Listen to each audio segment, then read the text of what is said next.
Happy Tuesday. It is an especially big Charting with Dan box office report this week because A, we had a really long weekend and a movie that came out and shattered all expectations. I'm glad we had the extra day because I know I needed it. Black Panther. We were here 6 days ago talking about it looks like it'll probably break Deadpool's record. Let's see how big it goes. Well, it shattered every expectation. It shattered the tracking. It shattered just about everything. A lot of records fell, a lot of numbers to break down.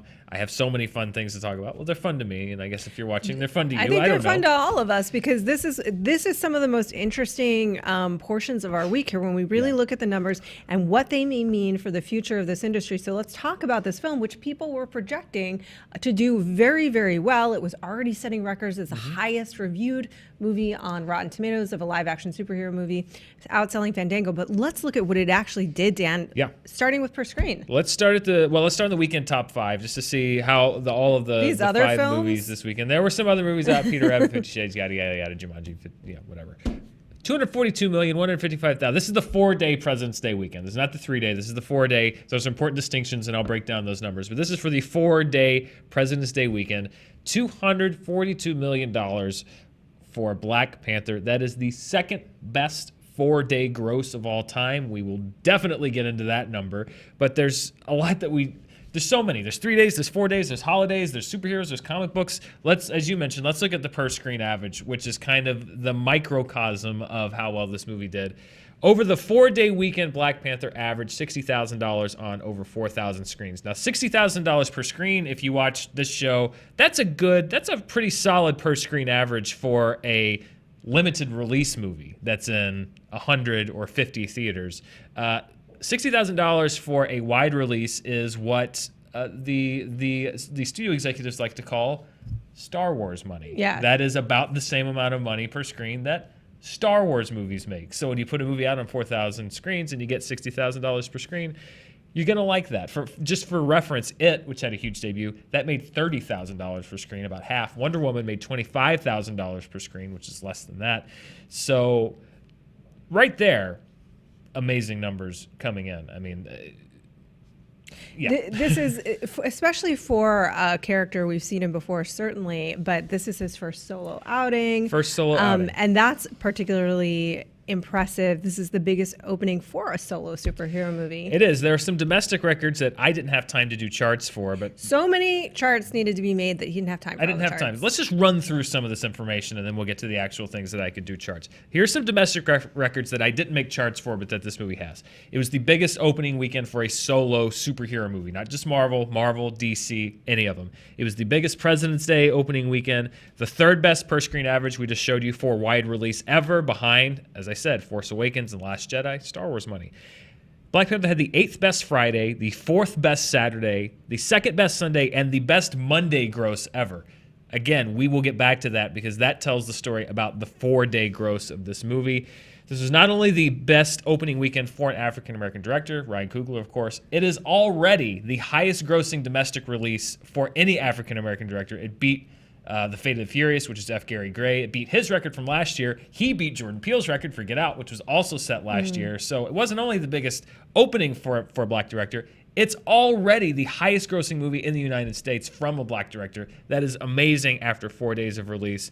Black Panther is already the 25th highest grossing comic book movie of all time. It has outgrossed every X-Men movie that's not Deadpool. It has outgrossed Logan. It has outgrossed Justice League. It has outgrossed Batman Begins, 300. In the next 10 days, unless there's some kind of a major unheard of drop off, not just for comic movies, but just for movies in general. In the next 10 days or so, it will outgross Thor Ragnarok.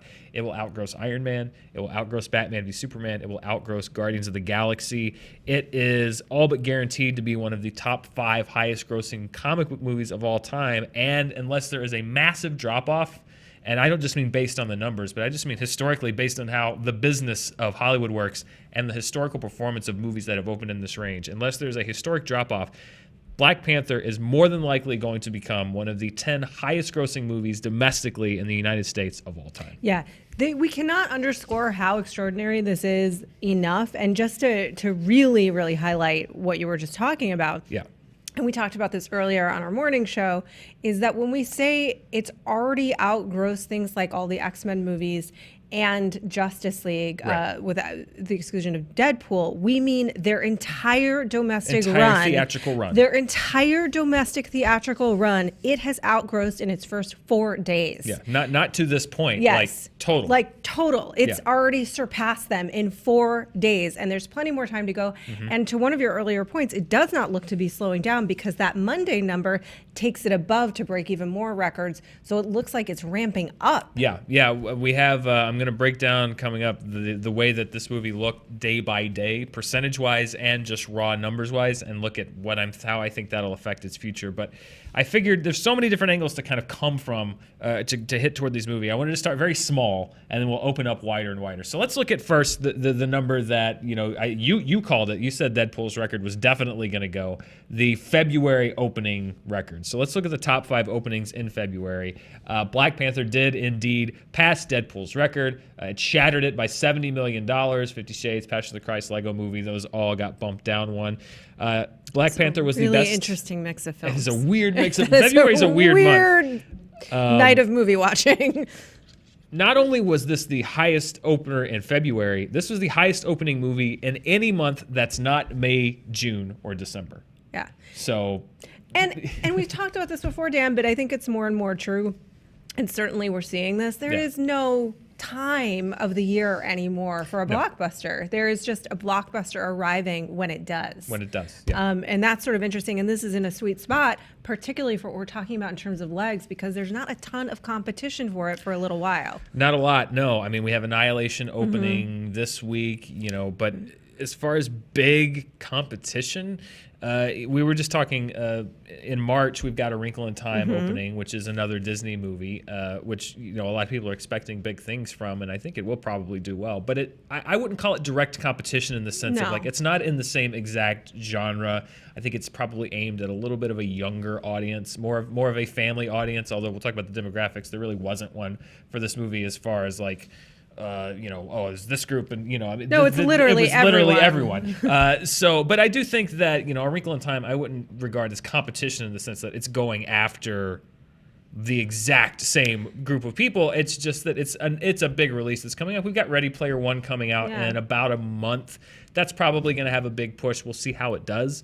There's like a wide window of time. And to your point about A Wrinkle in Time, which is a movie that I'm very much looking forward to, I think it's an unfair comparison in a way. I expect that movie will do well. I hope it does extraordinarily well. Yeah. It's a very different kind of film than this kind of tentpole blockbuster superhero movie in our climate. Moving on. Speaking of superhero movies, Good. Let's look at, as we widen out a little bit, the top 5 comic book movie openings. Again, this is domestically, and this is 3 days, because this is how most people keep track of the biggest weekend records. It's over 3 days. So this doesn't include Monday's money, which we will look at in a second.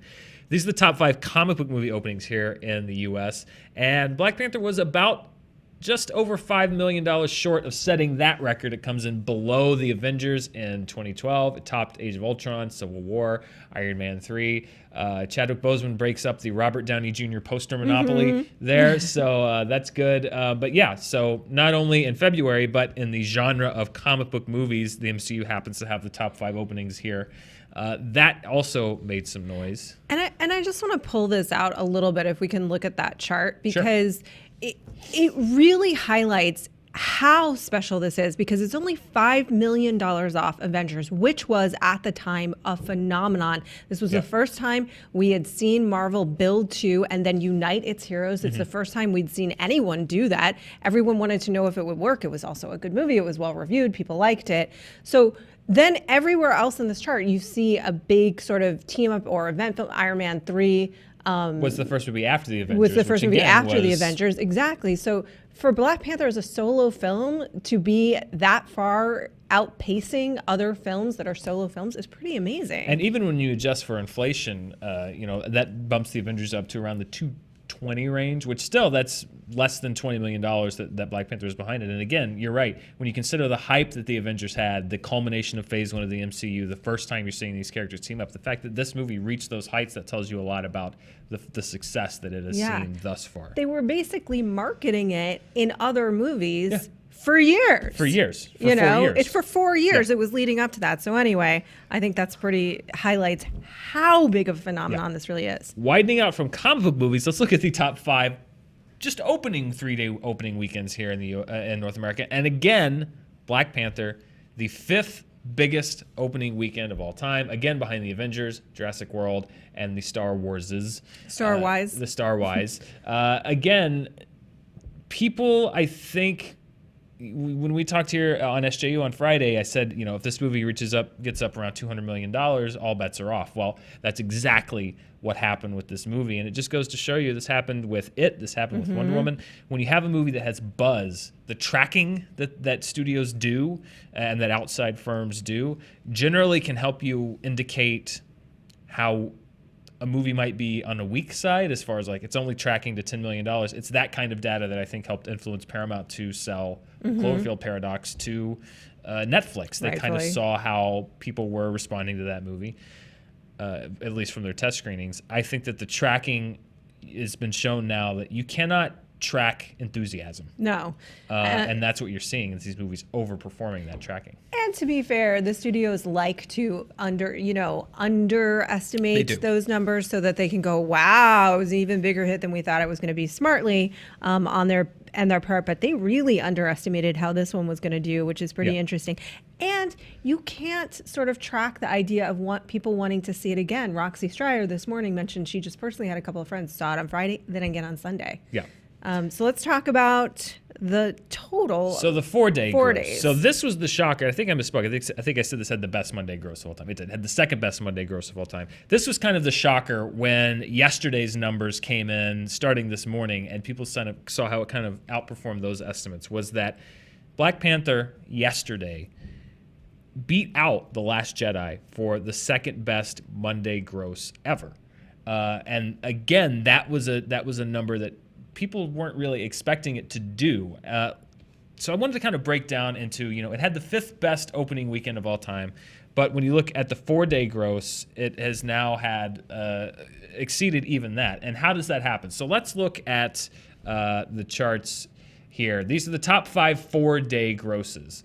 If you look here, it did have the best. Sorry, it did have the best, barely, from Force Awakens. Sorry, these were numbers that I got I put this together right before we did the show.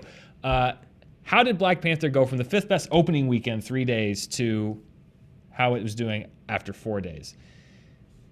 Look at the numbers. Star Wars, just percentage-wise, because I know people say the raw numbers, it's going to be affected by inflation, but look at the percentage-wise. They all have big opening days. That second day is Saturday. If you look at Star Wars, it has a big drop-off after it opens to $120 million. Same with The Last Jedi. Jurassic Park, Avengers, they both have good drop-offs. But again, Black Panther had the best hold of any of those other 4 movies. These are the top 5 grosses after 4 days of all time.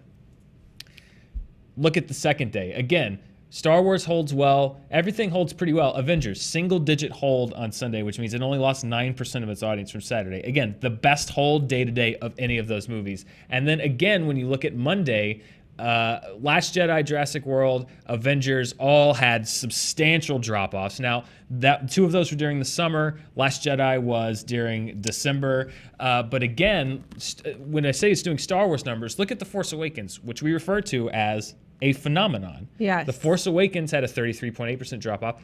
Black Panther beat that and had a little bit less of a drop-off than that. So, to be honest, I'm so taken with your chart. Really? I really am. I'm so taken because I'm just looking at this and when you look at these numbers, it is so revealing and it so highlights what we would believe an audience response would be, which is, say, Jurassic World, which was so heavily anticipated, fun, summer movie, blah, blah, blah. Yeah. But then when you think about the quality of the film, and I think we'd all agree that it does not live up to the quality of its parent film, Yes. Jurassic Park, there you see that steep drop off. That's word of mouth. You know what I mean? If you look at this and you can almost trace word of mouth happening and the desire to see something again. I think with Force Awakens, it was such a long gestated phenomenon. And I think I know it was a movie that people saw multiple times. That is so fascinating. And when you look at the smartness of Disney's scheduling, they schedule it on President's Day weekend. Of course, they did that a long time ago, but to build that in, and it shows you, I don't know how far along they were in the production process with Ryan Coogler as far as where they knew this movie was going to go. I'm certain they couldn't have had an ironclad idea of how good this movie was going to be, but to structure this movie to open on President's Day weekend, where you know that if you have good buzz going into the weekend, you have that extra day on Monday for a lot of the people here in the U.S. to go and see that movie, and for it to do that phenomenally well, to put up that kind of Monday gross, and have the second highest 4-day gross of all time. Black Panther beat a Star Wars movie, The Last Jedi. How much more marketing went into The Last Jedi? How much more hype went into The Last Jedi than went into Black Panther? And it's a sequel. A sequel to a phenomenal hit movie. Yeah. It's a Star Wars. It's just amazing. And here's the other thing that's the really good news. Mm-hmm. I think taken out of this, the phenomenal success of this film, is that it is such a clear director's vision. Mm-hmm. You know, yes, it fits into the MCU and it hits those beats. It does do that. But I hope that the financial lesson is like, yes, let's continue to allow directors to really have their own visions as we move forward with comic book movies or with any of these movies. Well, and again, the financial direction, if you just look at, and I think this is incredibly important to note, ComScore reported, they did some audience research. They said that the makeup of the audience for Black Panther was 35% African American here in the U.S. The normal for a comic book movie, they're saying, is about 15%. So obviously that is a huge bump up. This is similar to when they did the demographic research for Wonder Woman. 52% of the audience for Wonder Woman was female versus a far lower number for the female demographic with an average comic book movie. Mm-hmm. And it doesn't take, again, as I said on SU last week, I'm no economist, but it doesn't take a lot of knowledge to understand that when you have movies that represent these demographics and they show up in huge numbers and the movies are phenomenally successful, it's not hard to put two and two together, which is that aside from the fact, the importance of representation in art and society and culture, from a business sense. Yeah, the money speaks for itself. The money speaks for itself. From a business sense, how does it not make sense to make and market movies for every audience and to market to every audience? Because we now have in black and white data, no pun intended, how effective that can be. And again, it's like money seems to be the only language that a lot of the studios talk. Well, congratulations. It's doing a lot of talking. Black Panther's doing all the talking with the money that it's made this weekend. But not just Black Panther. Yes, Black Panther is doing incredible talking and making incredible dollars, and they are going to be impossible to ignore. However, to your point, Wonder Woman made money, and you know what? Get Out had the highest return of investment of any movie last year. Yeah. Girls Trip did phenomenally well. So I think that as we move forward in the next couple of years and as people are developing films right now, this has to shift how films are made in this town, because people are just too money driven in this town for it not to. Well, yeah. And this idea that only a certain audience, it's like only white teenagers buy tickets, that seems to be the presiding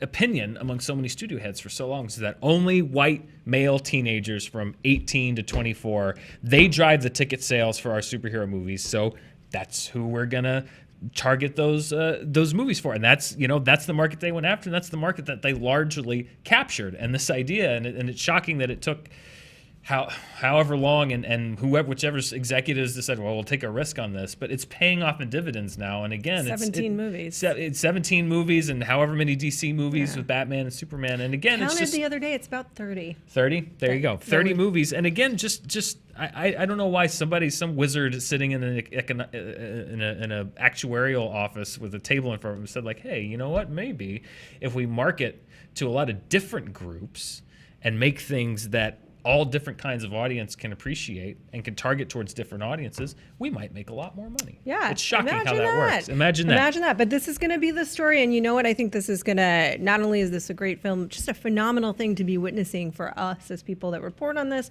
and are fascinated and interested in it. But certainly this has and will have a global impact. And I mean that in all senses of the word in terms of how we do things on the world. Speaking of the world, there's a big weekend here. Let's look at overall domestic, but then we got to get into the world, because it's a big weekend in the world, even bigger than here in some places. Even bigger exactly. There's another global story that was happening completely apart from us and apart from Black Panther and apart from Marvel and comic book movies that I want to talk about. But let's look at the 2018 domestic box office. We knew this was going to happen, maybe not to this degree. Black Panther debuts #1, the biggest money maker of the year, $242 million.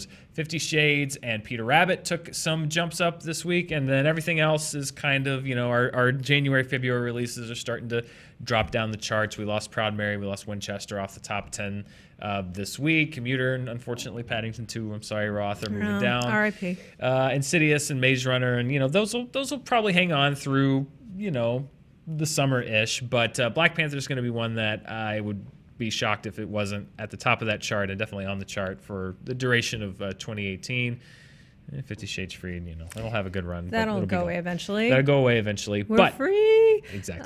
2018. Let's talk about what's happening in the rest of the world. Yeah, the worldwide box office. Black Panther made over $400 million worldwide, which is, again, a great number. It was just behind the 3-day opening number, just behind Iron Man 3 and Civil War.